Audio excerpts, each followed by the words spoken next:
Falar com a gente aqui na hora.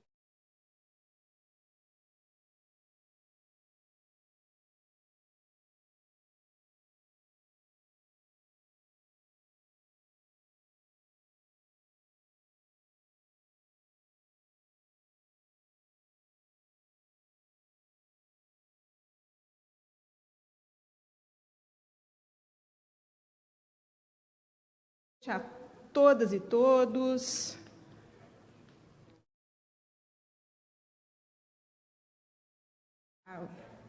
O público.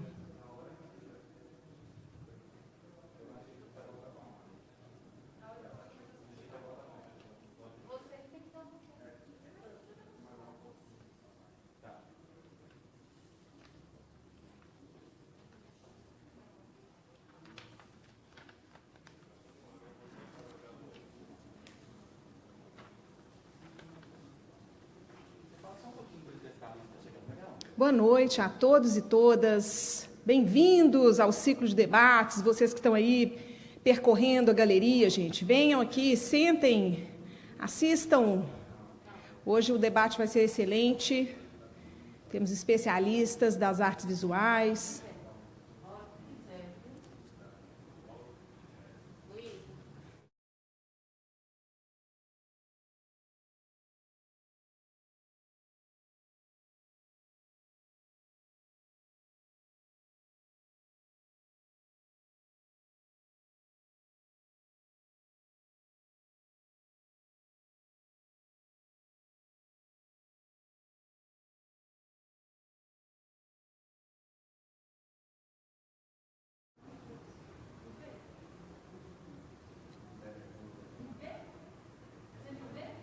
Te vejo?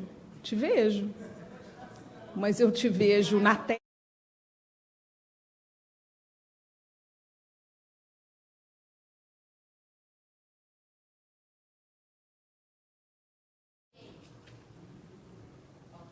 Boa noite a todas e todos. É uma alegria e uma honra estar aqui hoje para abrir o terceiro dia do ciclo de debates, o percurso modernista em Minas Gerais, cenas e contextos. Agradeço a presença de todos vocês que estão aqui presencialmente na Grande Galeria Guinhar do Palácio das Artes e aqueles que nos acompanham remotamente. Sejam bem-vindos. O ciclo de debates, o percurso modernista em Minas Gerais, cenas e contextos, é uma ação que faz parte do programa O Modernismo em Minas Gerais e da mostra Percurso Modernista, que ocupa a Grande Galeria. Este ciclo pretende lançar luz sobre as cenas e os contextos do modernismo no estado de Minas Gerais e promover uma revisão crítica sobre o movimento no Brasil.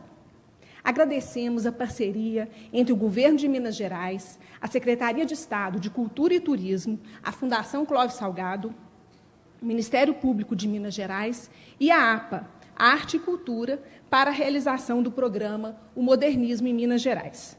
Trata-se de uma parceria inédita, financiada por meio do Fundo Especial do Ministério Público de Minas Gerais, o FUNEMP, estabelecida para viabilizar a difusão, a pesquisa e a reflexão sobre o modernismo em Minas Gerais, na ocasião do centenário da Semana de Arte Moderna de 1922, bem como ampliar e fortalecer os processos de democratização ao acesso à produção cultural no Estado. A Fundação Clóvis Salgado agradece também os seus parceiros masters, a CEMIG, ArcelorMittal, Instituto Unimed BH, AngloGold, Achante e Uzi Minas. Muito obrigada pela participação de todos vocês. Hoje nós teremos a mesa, a cena moderna, artes visuais. A proposta dessa sessão é apresentar uma perspectiva histórico-cultural e crítica acerca das raízes do modernismo no campo das artes visuais.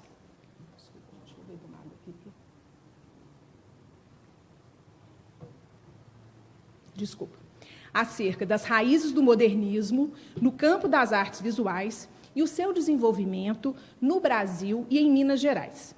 visa apresentar e discutir os principais acontecimentos do período que contribuíram para o nascedouro e o desenvolvimento do modernismo e suas manifestações nas artes visuais em Minas. A dicotomia entre a tradição e a modernidade no campo das artes visuais deve ser alvo do debate diante da produção artística do período e as tentativas de romper com o academicismo vigente e as suas principais exposições, tais como a de Zina Aita, na década de 20, e as exposições de arte moderna de 1936 e de 1944, que ocorreram em Belo Horizonte. A sessão busca proporcionar uma revisão crítica mediante a reflexão e o debate sobre as manifestações artísticas do modernismo, seus desdobramentos e as suas peculiaridades. Para compor a nossa mesa hoje, nós temos convidados muito especiais, que são especialistas nesta temática. Renata Bittencourt é gestora cultural e é responsável pela área de educação do Instituto Moreira Salles, o IMS. É historiadora da arte, tendo desenvolvido pesquisas de mestrado e doutorado na Universidade Estadual de Campinas, a Unicamp, investigando a representação do negro. Atuou no Itaú Cultural, na Secretaria de Cultura do Estado de São Paulo, como secretária da Cidadania e da Diversidade do Ministério da Cultura, o MINC, como diretora de processos museais no Instituto Brasileiro de Museus, o IBRAM, do MINC, e como diretora executiva do Instituto Inhotim. Foi contemplada pela Associação Paulista dos Críticos de Arte e pela Fulbright. O professor Rodrigo Vivas é doutor em História da Arte, professor do programa de pós-graduação e graduação da Escola de Belas Artes da Universidade Federal de Minas Gerais.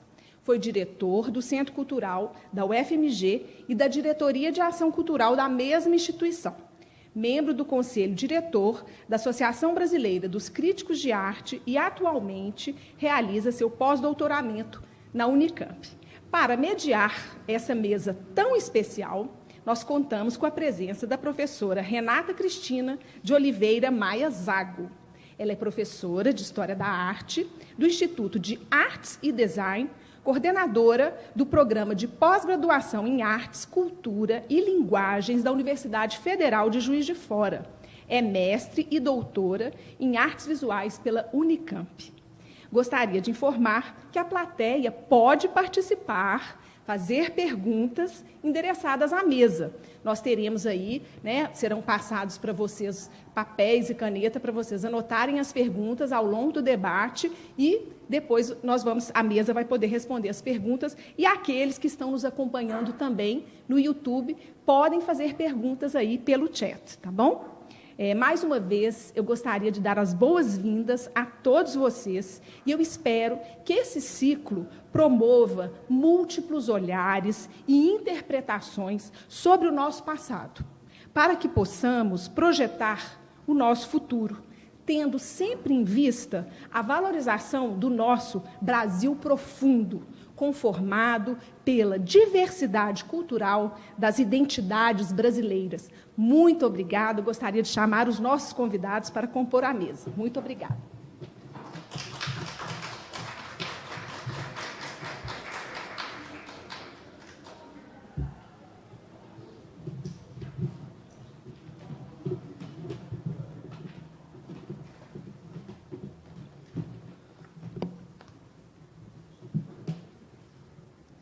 Boa noite, pessoal. Boa noite todas, todos e todes. Eu gostaria de dar início, então, após a apresentação da Luciana, a essa mesa, primeiramente com a palestra do professor Rodrigo Vivas, e depois passarei para Renata Bittencourt. Eu acho que aconteceu algum problema.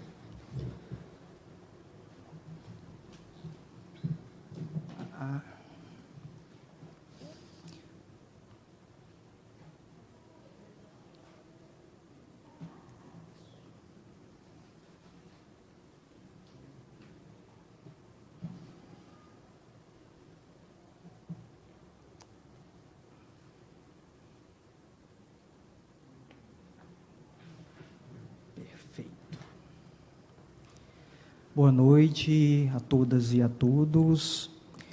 É uma alegria estar aqui nesse momento, apresentando algumas questões que já são caras à minha pesquisa há muito tempo.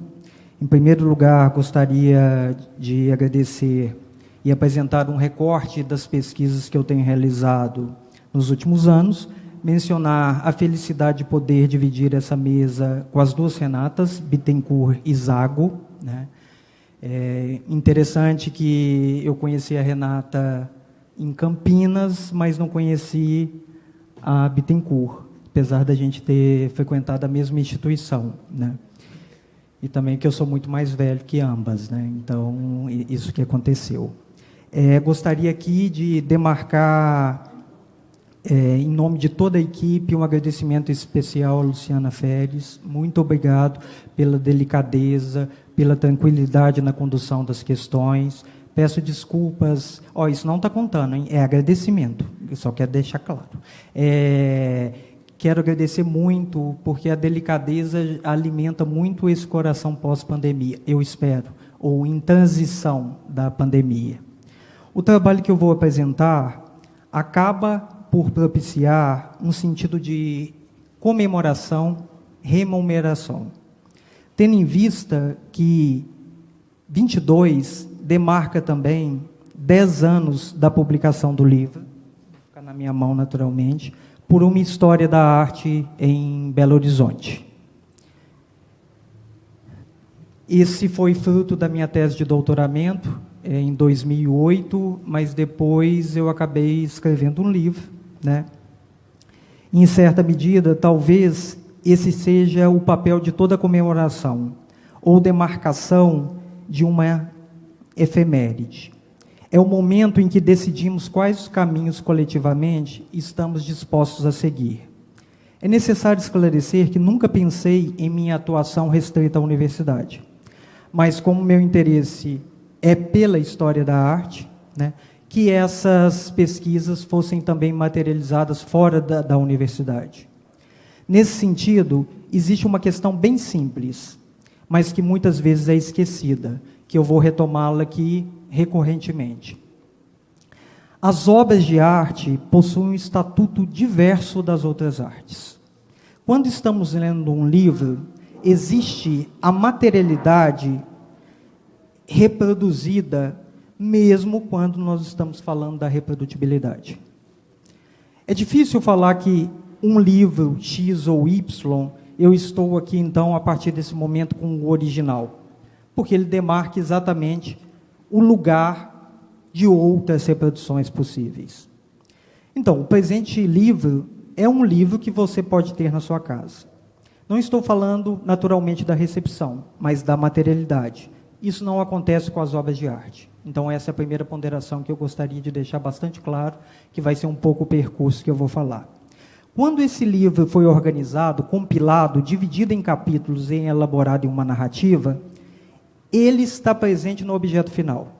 As obras de arte precisam que alguém escolha as obras, defina as categorias, pense no espaço, nas relações das obras individualmente, nas obras individuais com as outras obras pertencentes ao mesmo núcleo, no conceito de uma sala, no conceito de um núcleo. Eu poderia passar aqui à tarde explicando a complexidade de uma curadoria, mas não é meu objetivo. Partindo dessa primeira pontuação, gostaria de demonstrar meu completo reconhecimento aos artistas que realizaram a Semana de 22. A coragem de Anitta, a produção de Tarsila. Tenho que confessar que tenho verdadeira fascinação pelo Mário de Andrade, que nunca esteve tão próximo da minha produção, das minhas inquietações. Nesse sentido, não compactuo com o desejo de alguns que atuam mais como julgadores dos eventos do que propriamente pesquisadores imbuídos na discussão da riquíssima produção desses agentes. É muito fácil eu sentar aqui e falar assim, mas o Mário de Andrade deveria ter feito. A minha aproximação real do Mário de Andrade é ter Andrade no nome, que eu substituí para ninguém ver o meu parentesco com o Drummond, com o Oswald e também com o Mário. Mas demarco aqui a minha trajetória, uma forma de trabalhar. e uma maneira de compreender. Não podemos esquecer que poucos movimentos associados às artes visuais tiveram tão grande penetração como o modernismo. Não podemos, com isso, desabonar todo o esforço para que um pouco de luz sobre a esses eventos. Mas, naturalmente, o meu tema foi sempre discutir exatamente o modernismo em Minas, não admitindo termos como, conceitualmente, marasmo, eco, ressonância, né? E é isso que eu vou tentar mostrar para vocês. Em 2012, eu dediquei esse livro a todos os artistas em Belo Horizonte, e é isso que eu faço novamente, reafirmando o meu compromisso de continuar a dedicar a essa área que antes me escolheu. Vamos começar com algumas questões. Por que o modernismo mineiro nas artes visuais não alcançou o mesmo espaço que o paulista? Primeira questão. Segundo, a provocação se desdobra em uma pergunta que gostaria de realizar e respondam mentalmente. Citem 10 obras entre pintura, escultura, desenho, pertencentes ao modernismo mineiro. Eu sei que seria constrangedor, mesmo para os especialistas, e eu quero explicar a que isso se deve. Não é porque é menor, não é porque é reducionista, e assim por diante. Então, a primeira constatação, citando Rodrigo Naves, é que nenhuma área tem menor penetração que as artes visuais. A música, outras áreas, são muito mais intensas a partir disso. Quando eu comecei, então, a pesquisar, o meu objetivo era pesquisar a década de 60, principalmente no que se refere às premiações do Museu de Arte da Pampulha e o universo dos salões. Mas, no momento da década de 60, eu me deparei com uma pergunta: o que aconteceu antes? Aí eu cito 2 autores consagrados na historiografia da arte mineira. Primeiro, Silvio de Vasconcelos, que diz: nada aconteceu de Ataíde até Guinhar. Depois vem Fernando Correia Dias e disse: tudo o que aconteceu foi um marasmo nesse meio tempo. Só com Guinhar que alguma coisa acontece em Belo Horizonte e Minas Gerais. Quando eu falo, para a gente não confundir Minas Gerais, a capital e assim por diante. E aí, a primeira coisa que eu tinha, então, que eu comecei a achar estranho, porque tinha um pintor oficial, agitador cultural, conservador, responsável por transplantar o modelo da Academia de Belas Artes para Belo Horizonte, perseguidor do modernismo, perseguidor de Zina Aita, um único suspiro de modernismo antes da Semana de 22. Eu poderia passar também a noite falando de tantos adjetivos extremamente negativos sobre o Aníbal, né? E tudo parecia fazer sentido, eu estava interessado na década de 60, mas foi aí que eu visitei, então, os museus dedicados às artes visuais em Belo Horizonte e me deparei, aí está o Aníbal, uma foto linda, ele no barquinho Sabará, ele faz um barco para pintar em plein air, ao ar livre. E aí, quando eu tive a opção, então, de visitar as primeiras obras relacionadas ao Aníbal Matos, eu cheguei, então, no Museu Mineiro e encontrei essa obra de 1927 que parecia confirmar exatamente o que o Aníbal poderia ser. Mas, na verdade, a minha opção foi, a partir desse momento, sair desse espaço expositivo e consultar compulsivamente todas as reservas técnicas.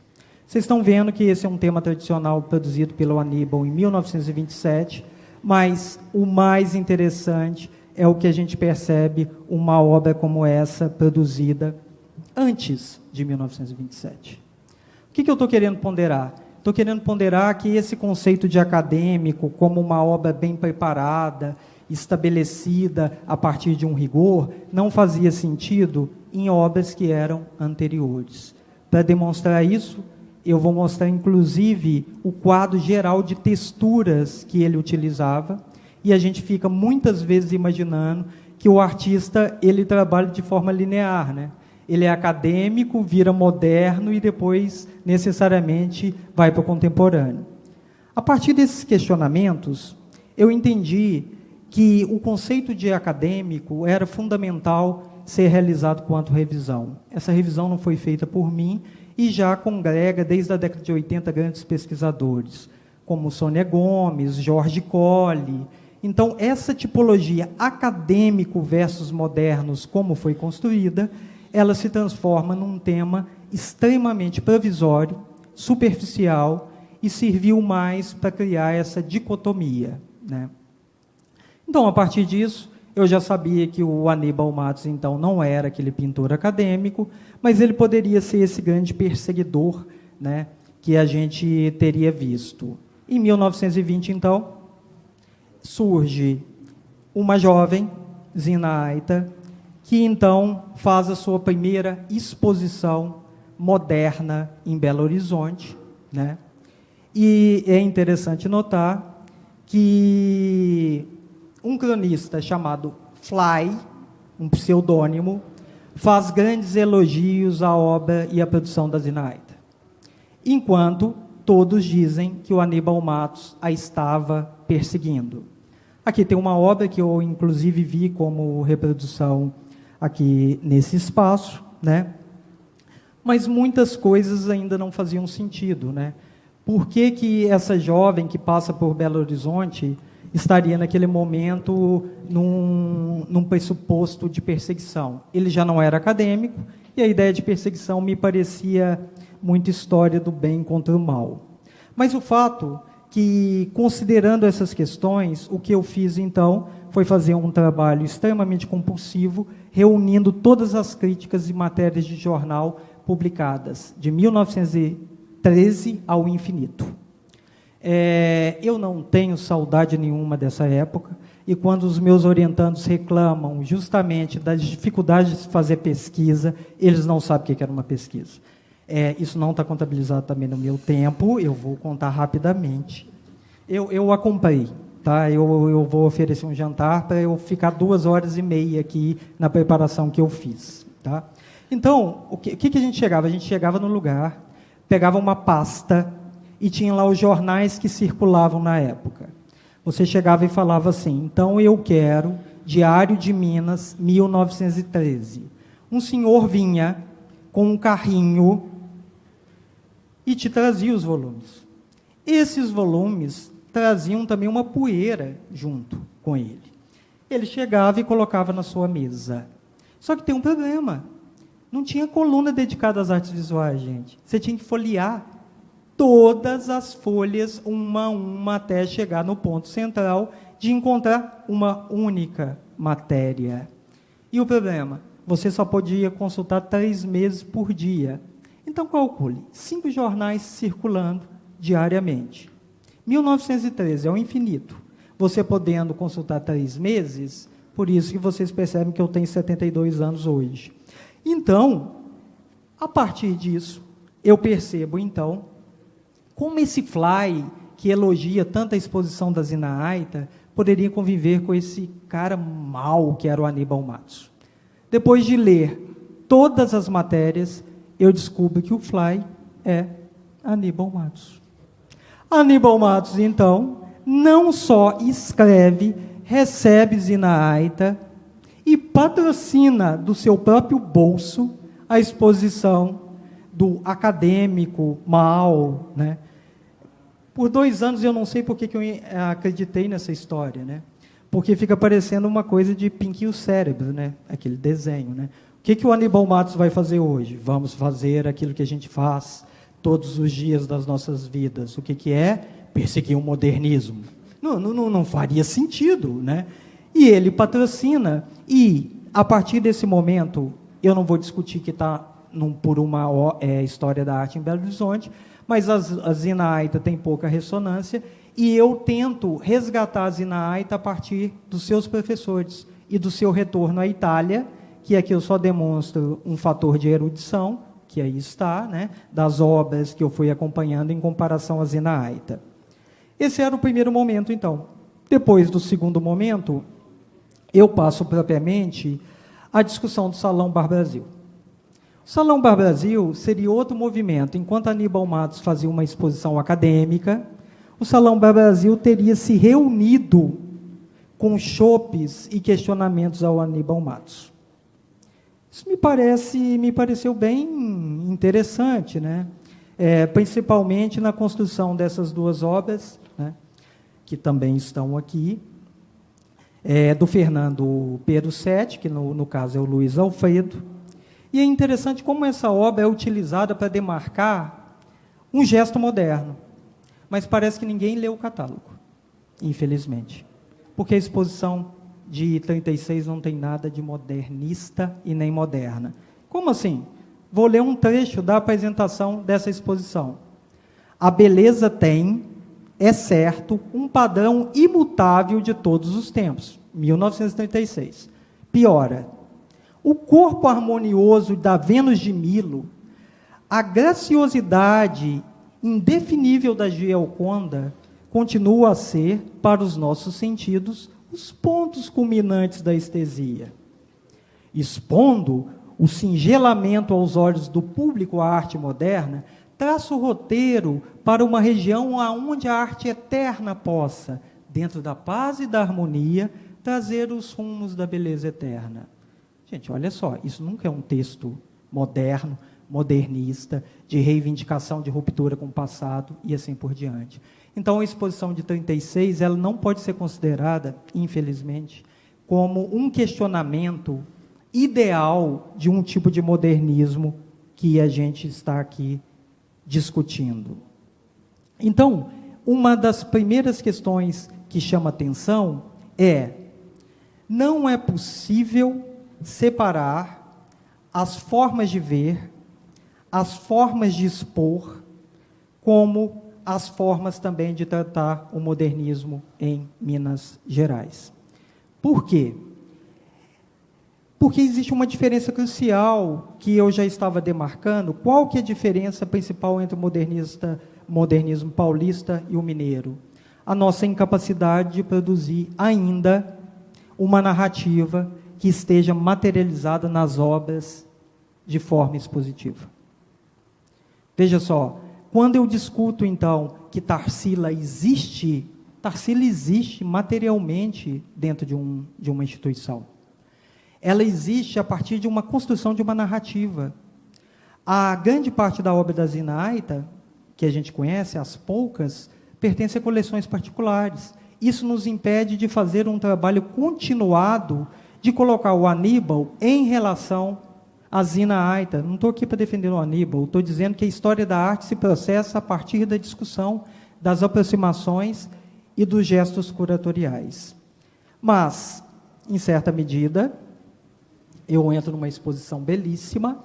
Agora, quanto tempo, hein, gente? Eu me perdi, por favor. Perfeito. Eu faço isso só para testar, porque estava milimétrico aqui. Em 1944, aí é uma reivindicação também autoral de tudo que eu discuti. É curioso perceber que em 1944, a imprensa mineira, carioca, paulista, publicam em 3 meses 144 matérias sobre a exposição no Edifício Mariana, sobre a exposição de 1944. Não é pouco. Se não fosse pouco ainda, Guinhares está chegando para criar uma escola de artes e tem, durante 3 semanas, o debate de pessoas pouco conhecidas, tipo Milton da Costa, Djanira, Sérgio Millier, Santa Rosa. Então, todos os figurões, praticamente, estão produzindo, Lazar Segal, estão produzindo aqui uma discussão durante 3 semanas em Belo Horizonte. E a arte moderna, isso está no livro Por uma História da Arte, está no Abstrações em Movimento, ela, então, se consolida como um grande debate nacional sobre a ideia da Semana de 22.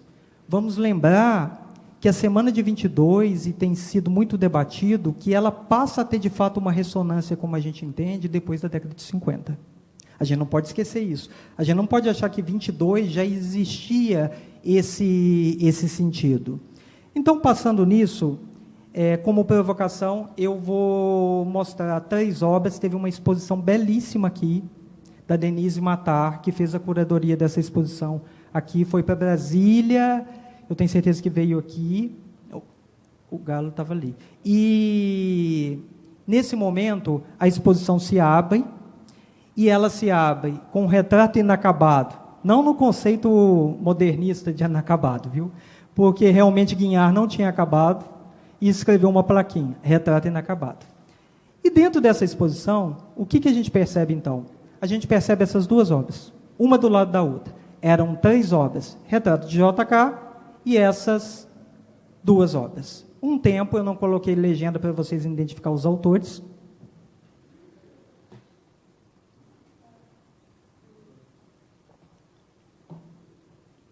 Espero que não tenha identificado, porque senão a palestra vai por água abaixo. Né? Aqui estão Portinari e Portinari.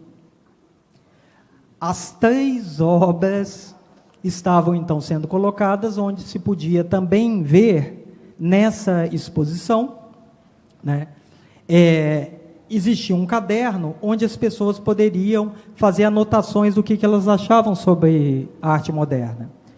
O fato que a obra Cabeça de Negro foi a obra mais festejada. E a obra O Galo foi a mais detonada. E começou um debate sobre o que seria essa obra, então, que foi realizada pelo Portinari. Uma pessoa entra, então, ou várias pessoas que a gente não sabe, com uma gilete e rasgam 8 telas da exposição. Algumas manifestações são feitas a partir dessa exposição de arte moderna. Dentro desse ponto, começa-se, então, um grande debate que eu sinalizo aqui em 4 pontos, finalizando. O primeiro deles, 1944, demonstra a consolidação e a problemática da arte moderna, não vista mais como um